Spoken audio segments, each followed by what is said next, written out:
திமுகவுடன் கூட்டணி தொடருமா என்ற கேள்விக்கு தவாக தலைவர் வேல்முருகன் பதிலளித்திருக்கிறார். சட்டமன்றத்தில் நடப்பது வேறு, கூட்டணி வேறு.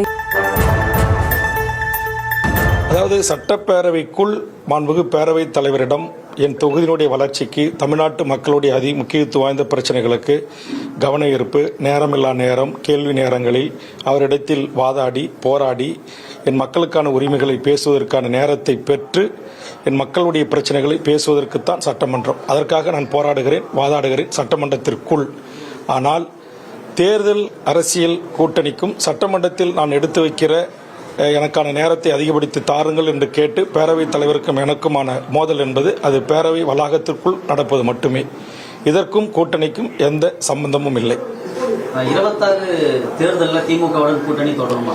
நான் ஏற்கனவே தெளிவுபடுத்தியிருக்கிறேன். நாங்கள் திமுக தலைமையிலான மதச்சார்பற்ற ஜனநாயக சக்திகள் ஒன்று சேர்ந்து இந்த கூட்டணியில் தொடர்ந்து நீடித்து வருகிறோம். அதனால் பாரதிய ஜனதா தலைமையிலான கூட்டணியில் ஒருபோதும் தமிழக வாழ்வுரிமை கட்சி இணையாது.